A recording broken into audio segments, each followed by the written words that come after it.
جس کے مصنفوں نے جہانگیر نگر آباد کیا تھا۔ اسی راستے پر اونچے اونچے مغرور درختوں کے پیچھے ڈی ایم کا بنگلہ تھا۔ اس بنگلے میں رہنے والا ولیم کینٹ ول اس داستان کا اہم کردار تھا جس کے مصنفوں نے جہانگیر نگر اجاڑا تھا۔ اسی راستے کے اختتام پر ووڈ لینڈز تھا۔ نئی داستان کے مصنفوں نے جہانگیر نگر کے فاتحین کے تعاون سے اپنے لیے کیسے کیسے ووڈ لینڈز تعمیر کیے تھے۔ دیپالی شاداں و فرحاں تھی کہ ایک نئے ڈرامے میں حصہ لے رہی تھی جس کے لیکھک ارجمند منزل اور ڈی ایمز ہاؤس اور ووڈ لینڈز کی بنیادیں ہلانے والے تھے۔ دیپالی کی آدرش وادی زندگی میں اس وقت بڑی مکمل تھی جس زندگی میں مہربان، سمجھدار، دردمند رفیق اور ساتھی موجود تھے۔ سب مل کر خطروں کا چیلنج قبول کر رہے تھے، آگے قدم بڑھا رہے تھے۔ اما دیوی سے ملنے کی خوشی میں وہ رات بھر سو نہ سکی تھی۔ اندیکھے ریحان داں نے ایک اہم پیغام رسانی اس کے سپرد کی تھی۔ ریحان داں جیسے بڑے نیتا اب گویا اپنے اندرونی حلقے میں شامل کر چکے تھے۔ خوشی کے مارے اس کا بس نہ چلا کہ پر لگا کر اما رائے کے پاس پہنچ جائے، لیکن ووڈ لینڈز کے پھاٹک پر کانسٹیبل کھڑا دیکھ کے وہ دک سے رہ گئی۔ بیگ مضبوطی سے تھام کر وہ جلدی سے نیچے اتری اور کانسٹیبل سے کہا، اما رائے کی پرانی شاگرد ہے۔ کانسٹیبل نے بے پرواہی سے سر ہلایا۔ غالباً دیپالی کو اتنا گھبرانے کی ضرورت نہ تھی۔ عبدالقادر کو کرایہ ادا کرنے کے بعد وہ چند لحظوں کے لیے پھاٹک پر ٹھٹکی اور گاڑی کو واپس جاتے دیکھتی رہی۔ دفعتاً اسے محسوس ہوا جیسے وہ اس اجنبی جگہ پر غیر محفوظ اور تنہا رہ گئی ہے۔ عبدالقادر کوچوان حکام اور عمرہ کی اس انجانی دنیا میں اسے اکیلا چھوڑ کر سر جھکائے جٹ پٹے کے نیم تاریکی میں ٹک ٹک کرتا دور چلا جا رہا تھا۔ وہ پلٹ کر باغ کی سرخ سڑک پر آئی تو سامنے گھاس پر پولیس کا وردی پوش اعلیٰ افسر ہندوستانی اور ایک وردی پوش اعلیٰ افسر انگریز باتوں میں منہمکم گھاس پر ٹہلتے نظر آئے۔ تیز تیز چلتی برساتی میں پہنچی تو سیز اس پر بھونکا۔ اس نے سراسیمگی سے اما کا ہلکا سا نعرہ لگایا تو ایک عالی شان چپڑاسی اس کی سمت لبکا۔ اس نے اپنے لفاظ دہرائے، اما دیوی کی پرانی شاگرد دیپالی اس سے ملنے کے لیے آئی ہے۔ چپراسی اندر گیا اور چند منٹ بعد سفید چپکن اور سبز پٹی والا بیرا باہر آیا اور منہ سے کچھ بولے بغیر سر کی جنبش سے اس نے دیپالی کو اندر آنے کا اشارہ کیا۔ وہ ذرا جھجکتے ہوئے طویل گیلری میں داخل ہوئی جس کی دیواروں پر دو رویا 12 سنگوں کے سر اپنی کانچ کی آنکھوں سے ہر آنے جانے والے کو گور رہے تھے۔ سیاہ اور سفید ٹائلوں کے فرش پر سے گزرتے ہوئے دیپالی کو یاد آیا بیرسٹر رائے کے متعلق مشہور تھا کہ ان کے موکل اشرفیوں سے بری تھیلیاں لا لا کر ان کے قدموں میں ڈال دیتے ہیں اور ان کی بیوی مسز ارچنا رائے اپنی سینڈلز میں ہیرے جڑواتی ہیں۔ دیپالی سوچنے لگی، اتنی دولت مند اما دیوی تحریک کی مالی مدد کیوں نہیں کرتی؟ جب ضرورت پڑتی ہے تو ہم جیسے غریب کارکنوں کو اپنے گھر میں سیند لگانا پڑتی ہے۔ اکشے دا ٹیوشن کرتے ہیں، ستندر مزدور ہے، محمود الحق پریس میں پروف ریڈر ہے اور دن رات اپنی کمزور آنکھیں پھوڑتا ہے۔ اس طرح جو کچھ بن پڑتا ہے یہ سب لا کر تحریک کی جولی میں ڈال دیتے ہیں۔ اما رائے ایک محل میں رانیوں کی طرح رہتی ہیں اور ریحان داں کسی پرسرار دیوتا کی طرح کہیں چھپے بیٹھے ہیں، اور اوپر سے ریحان داں کی طرف سے جو حکم ملتا ہے ہم سب اسے بجا لانے کے لیے مستعد ہیں۔ اب وہ بیرے کے پیچھے پیچھے ایک ہال میں داخل ہوئی جس کے وسط میں سنگ مرمر کی گول میز پر کسی یونانی دیہی کا مرمری مجسمہ استدا تھا۔ فرش پر شیر کی کھالیں اور بخارا کے قالین بچھے تھے۔ دیواروں کے برابر لہیم شہیم صوفے رکھے تھے۔ دیپالی نے ایسی شان و شوکت پہلے کبھی نہ دیکھی تھی۔ ارجمند منزل میں بھی نہیں۔ ارجمند منزل بھی بڑی عالی شان کوٹھی تھی مگر وہاں کی ہر چیز بوسیدہ اور مضمحل سی معلوم ہوتی تھی۔ اما دیوی سے ملاقات کی خوشی نے اسے راستے میں جس قدر مضطرب کیا تھا اس پر کیف اور جگمگاتے ماحول کو دیکھ کر وہ یک لخت اتنی ہی دل گرفتہ ہو گئی۔ کریم خان بیرے نے اسے ہاتھ سے اشارہ کیا تھا کہ یہیں ٹھہر جائے۔ بہرہ ملاقاتیوں کی اوقات پہچان کر بات کرتا تھا اور ہما شما کو اشاروں ہی پر ٹرخا دیتا تھا۔ وہ ایک دروازے کا عنابی پردہ اٹھا کر اندر چلا گیا۔ دیپالی ایک کرسی کے کنارے پر ٹک گئی اور حال کی آرائش کو غور سے دیکھنے لگی۔ انسانوں کی زندگیوں میں اتنا شدید تفاوت بھی ممکن ہے۔ اسے عبد القادر کوچوان کا شکستہ قبر ایسا مکان یاد آیا جو چندر کنج کے کھنڈر ایسے شگرد پیشے میں ٹاٹ اور ٹین کے ٹکڑوں اور بادشاہ کی بسیدہ چٹائیوں کی مدد سے رہنے کے قابل بنائے گئے تھے۔ اس نے اپنا اجاڑ چندر گنج کا تصور کیا جس کے خالی مطب میں بابا ان مریضوں کے انتظار میں صبر سے بیٹھے ہوں گے جو کبھی کبھار اس طرف آ نکلتے تھے۔ ڈھاکہ شہر کے ہزاروں لاکھوں نیم تاریک مفلس مکان اور جھونپڑے جن میں لالٹین اور مٹی کے دیے ٹمٹما رہے تھے، دور غفار گاؤں میں اس کا آبائی مکان جو تقریباً ڈھہ چکا تھا۔ ایسا افلاس، ایسی ویرانی اس ملک پر، اس ہندوستان پر طاری ہے، مگر وہ دفعتاً ایک نئے جوش اور خود اعتمادی کے ساتھ اٹھ کھڑی ہوئی۔ انقلاب آنے والا ہے، اس انقلاب کے لانے والے ہم خود ہیں اور ہم کامران ہوں گے۔ اس انقلاب ہی کی عظمت ہے جس کی وجہ سے ووڈ لینڈز کے مالک کی بیٹی دھارے میں شامل ہو چکی ہے۔ جواہر لال نہرو بھی تو آنند بون میں پروان چڑھے تھے۔ بیرے نے باہر آ کر پہلی بار اس سے بات کی۔ مس صاحب پلنگ میں تھیں اور آپ اندر جائیے۔ کس طرف؟ اس نے دریافت کیا۔ مس صاحب مارننگ روم میں ہیں، ادھر۔ دیپالی کی سمجھ میں نہ آیا، شام کے وقت اگر مارننگ روم میں ہیں تو اسے ایوننگ روم کیوں نہ کہنا چاہیے؟ خیر بہرحال بیرے نے باری عنابی پردہ ہٹایا، وہ اندر گئی، پردہ اس کے پیچھے برابر ہو گیا۔ اب وہ اس بڑے کمرے میں کھڑی تھی جس کے فرانسیسی دریچے کے نزدیک ایک کوچ پر کماری اما رائے شال اوڑھے، آنکھیں بند کیے، کشنوں کے سہارے نیم دراز تھیں۔ ارے تو یہ ہے اما دیوی! اسے ذرا سی مایوسی ہوئی، مگر فوراً اس نے اپنے آپ کو سمجھایا، یہ میری بوزوہ رومانیت ہے، میں کسی ناول کی ہیروئن کی متوقع کیوں تھی؟ اما دیوی ایک فالتو رومانی ہیروئن کی بجائے نئے ہندوستان کی نئی عورت ہیں۔ ہمیں اپنے نیتاؤں کو خواہ مخواہ گلیمرائز نہیں کرنا چاہیے۔ آہٹ سن کر اما دیوی نے آنکھیں کھولیں اور نظر اٹھا کر سامنے دیکھا۔ بڑے بڑے دریچوں والے کمرے میں شفق کی سہانی روشنی پھیل گئی تھی۔ کمرہ ایسے لگتا تھا جیسے باہر باغ میں شامل ہو گیا ہے۔ ہر شے ساکت اور متحیر اور منتظر تھی۔ نمشکار اما دیوی، نمشکار، آؤ آؤ بیٹھو۔ دیپالی کوچ کے مقابل ایک کرسی پر ٹک گئی۔ تب اما رائے نے تپائی پر سے اٹھا کر اینک لگائی اور نوارد اجنبی لڑکی کو تیکھی گہری ناقدانہ نظروں سے دیکھا۔ آپ کی طبیعت اب کیسی ہے اما دیدی؟ کیا نام بتایا تھا تم نے؟ دیپالی سرکار۔ جی۔ تم اسکول میں کون سی کلاس میں تھیں؟ اما رائے نے اینک اتار کر ساری کے پلو سے صاف کرنے کے بعد دوبارہ ناک پر جمائی۔ سوری، میں تم کو پہچان نہیں سکی۔ جی میں اما دیدی، مجھے سریندر دا نے آپ کے پاس بھیجا ہے، سریندر مکھرجی نے۔ اس نے اپنا بیگ پر ہاتھ رکھ کر نیچی آواز میں کہا۔ اوہ! اما دیوی چونک کر اٹھ بیٹھی۔ ہاتھ بڑھا کر کیوپڈ اور سائیکی کے سروں پر پھیلے سبز قلعہ دار شیڈ والے لیمپ روشن کیا۔ شفق کا اجالا تیز برقی روشنی میں ڈوب گیا۔ اب باغ میں پرندے بسیرا لینے کے لیے چہچہا رہے تھے۔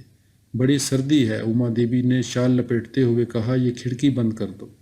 دیپالی نے اٹھ کر فرانسیسی دریچے کے سلسلے وار پٹ بند کر دی اور واپس آ کر کرسی پر بیٹھ گئیں۔ اما دیوی اسے بڑے دھیان سے دیکھ رہی تھی۔ تم کون ہو؟ دیپالی سرکار۔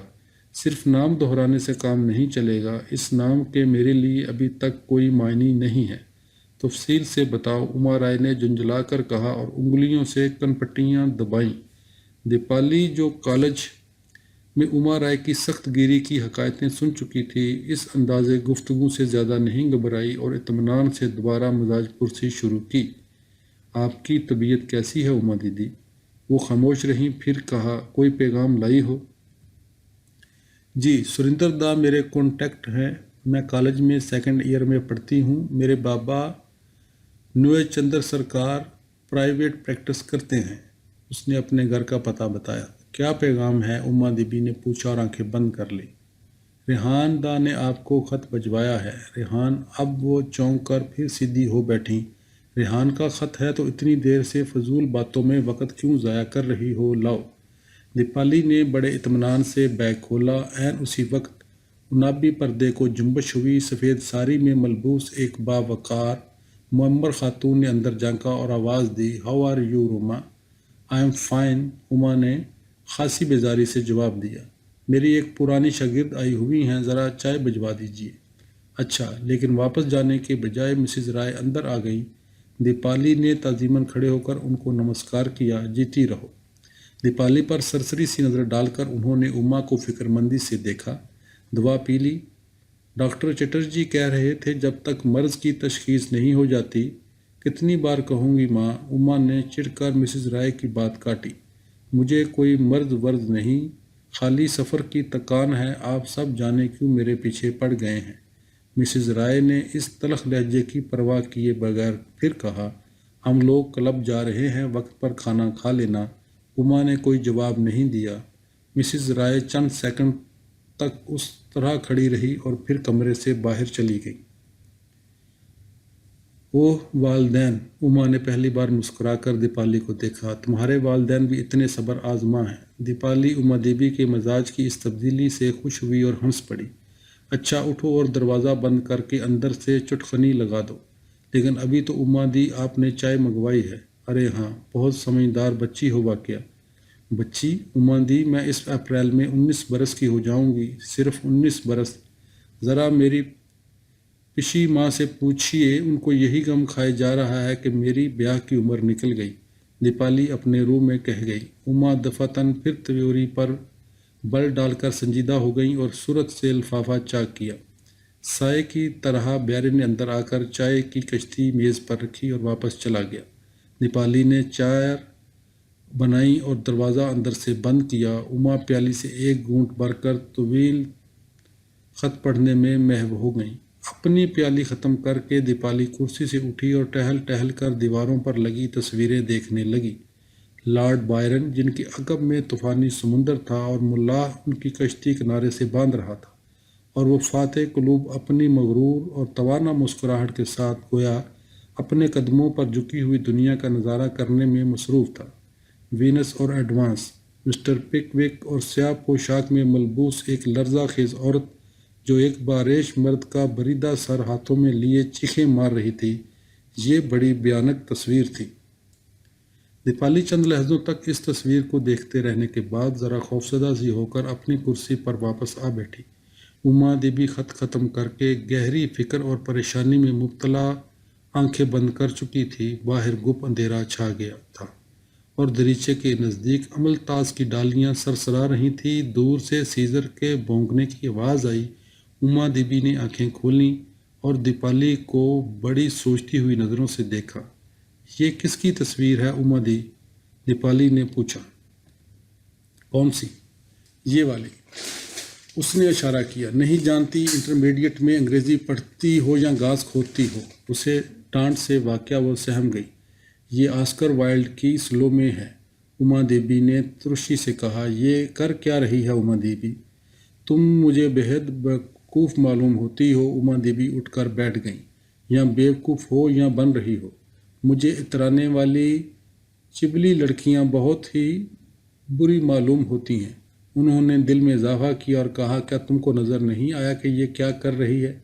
مگر اس کی کہانی کیا تھی اما دی؟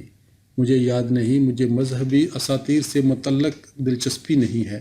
وہ کوچ سے اٹھ کھڑی ہوئیں۔ تم مجھ سے ڈیکیڈنٹ تصاویر پر گفتگو کرنے آئی ہو یا کچھ کام کرنا ہے؟ جی اما دی۔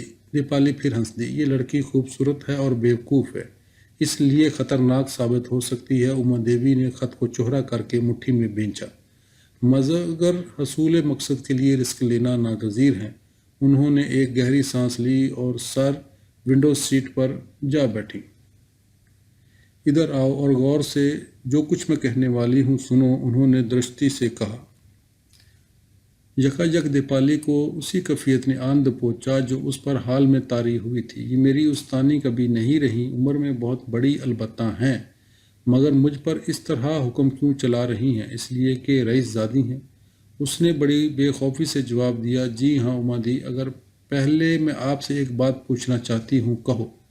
آپ اتنی بے تحاشا دولت مند ہیں، چپکے چپکے تحریک کی مالی مدد کیوں نہیں کرتی؟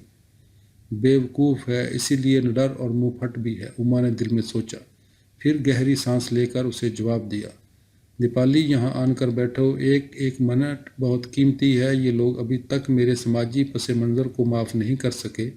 انہوں نے دل میں کہا، تمہارے سوال کا سیدھا سا جواب دیپالی یہ ہے کہ میں 3 برس سے لندن میں تھی اور چند روز قبل ڈاکے واپس پہنچی ہوں اور آتے ہی بیمار پڑ گئی۔ ساتھیوں سے میرا پہلا رابطہ اس وقت تمہارے ذریعے قائم ہوا ہے اور ایک انتہائی اہم کام کے سلسلے میں، چنانچہ غور سے سنو۔ اوہ، دیپالی نے بے حد نادم ہو کر کہا، آئی ایم سوری اما دیدی۔ وہ شرم سے پانی پانی ہوتی ونڈو سیٹ پر جا بیٹھی۔ اب میں چند سوال تم سے کرتی ہوں، سوچ سمجھ کر جواب دینا، کیونکہ ایک بڑی خطرناک مہم ہمارے سامنے ہے جس میں برسوں کی جیل کے علاوہ جانیں بھی جا سکتی ہیں۔ پھر وہ چند لہجوں کے لیے چپ ہو کر پیشانی پر انگلیاں پھیرتی رہی۔ بتائیے اما دی۔ بہت جلد اس علاقے میں کمیونسٹوں کی عام گرفتاری شروع ہونے والی ہے۔ گرفتاریوں کے متعلق دوسرے خفیہ احکام کی خبر لگانے کے لیے ریحان الدین احمد نے لکھا ہے کہ دیپالی سرکار کی مدد لی جائے۔ میری مدد؟ دیپالی ہکا بکا رہ گئی، مگر ریحان دا تو مجھے جانتے بھی نہیں، شاید میرے نام سے بھی واقف نہیں ہوں گے وہ، اور میں کیا کر سکتی ہوں بھلا؟ اما، تم یہ سارا کام کس طرح کرو گی؟ اس کی تفصیل ریحان نے مجھے لکھ بھیجی ہے۔ اما نے لفافے پر ہاتھ رکھ دیا۔ پہلے یہ بتاؤ، انگریزی بولنی آتی ہے؟ جی ہاں۔ انگریز جب آپس میں تیز تیز بولیں تو سمجھ لو گی؟ جی ہاں، مس جنگس اور مس ہیڈلے ہم کو انگریزی پڑھاتی ہیں، اسی لیے عادت ہو گئی ہے۔ گڈ، ہمت ہے؟ جی ہاں، کافی ہمت ہے۔ ابھی تم یہاں آئی تو تم کو کس کس نے دیکھا تھا بیرے اور میری والدہ کے علاوہ؟ ایک کانسٹیبل اور ایک چپراسی نے۔ میرے ماما کو پہچان سکتی ہو؟ شاید وہی باہر ٹہل رہے تھے ایک انگریز کے ساتھ۔ ہاں، اسپیشل آرمڈ کانسٹیبلری والا کرسٹوفر ہیگ بھی ان سے ملنے آیا ہوا ہے۔ لو یہ خط پڑھو، بہت غور سے پڑھنا۔ دیپالی نے اما کے ہاتھ سے خط لیا اور پڑھنے میں مصروف ہو گئی۔ اما دیوی دریچے سے باہر دیکھنے لگیں۔ باغ پر جاڑوں کی دھند چھا چکی تھی۔ دیپالی نے خط ونڈو سیٹ پر رکھ دیا اور چپکی بیٹھی رہی۔ اما نے مڑ کر اس پر نظر ڈالی۔ مجھے خود تعجب ہے کہ ایک ناتجربہ کار اور کم سن لڑکی پر اتنی بڑی ذمہ داری ریحان نے کس طرح ڈال دی۔ ریحان کے اس خط سے ظاہر ہے کہ وہ تم کو اچھی طرح جانتا ہے اور اسے یقین ہے کہ صرف تم ہی یہ کام بآسانی کر سکتی ہو۔ مگر اما دی، ریحان دا مجھے بالکل نہیں جانتے، میں نے تو آج تک ان کی شکل کیا تصویر بھی نہیں دیکھی۔ تم کو مجھ سے جھوٹ بولنے کی قطعاً ضرورت نہیں ہے اما دی، میں بالکل سچ کہہ رہی ہوں۔ ریحان دا کو ضرور کوئی غلط فہمی ہوئی ہے۔ اما پھر جلا گئی۔ تم مجھے سکھلاؤ گی کہ انڈر گراؤنڈ کا کام کس طرح کیا جائے، یا ریحان کس طرح کی ہدایت کس کو دے؟ میں ریحان کو بہت قریب سے جانتی ہوں، یہ بھی مت سوچ بیٹھنا کہ وہ کوئی رومانٹک ہیرو ہے۔ گو میں جانتی ہوں کہ سارے بنگال میں کالج کی لڑکیاں بہت دنوں سے اس پر زہر کھا رہی ہیں۔ خیر، تو یاد رکھو کہ وہ رومانٹک نہیں ہے، بے حد پریکٹیکل اور انتہائی سمجھدار انسان ہے۔ وہ کوئی ڈرامہ نہیں کھیل رہا ہے۔ 2 مرتبہ اس کے عزیز دوست اس کو شدید دھوکہ دے چکے ہیں، اس لیے وہ بے انتہا محتاط ہو گیا ہے۔ اس کے باوجود اس نے تم پر بھروسہ کیا ہے۔ سارے بنگال کی نوجوان لڑکیاں، انہوں نے سپاٹ مضبوط آواز میں دہرایا، ریحان الدین احمد پر عاشق ہیں، مگر اس کو جانتی صرف میں ہوں، صرف میں اس کی رفیق اور دوست ہوں، مجھے سے زیادہ کوئی اسے نہیں جانتا۔ وہ ڈھاکہ یونیورسٹی میں مجھ سے جونیئر تھا، مگر لندن میں بھی ہم دونوں ایک ہی کالج میں تھے، اکٹھے ہم نے وہاں کی تحریک میں کام کیا ہے۔ وہ رپورٹر کی حیثیت سے اسپین بھی گیا۔ مجھے یہی افسوس مرتے دم تک رہے گا کہ میں محاذ پر نہ جا سکی۔ خیر، تو اس نے لکھا ہے کہ تم سیدھی اور قابل اعتماد ہو۔ ریحان انسان کو خوب پہچانتا ہے، پہلی نظر میں آدمی کو پہچان لیتا ہے۔ امید ہے کہ اس نے تم کو پہچاننے میں غلطی نہ کی ہوگی۔ مگر وہ تو مجھ سے کبھی، دیپالی نے کہنا شروع کیا اور پھر ڈر کر چپ ہو گئی۔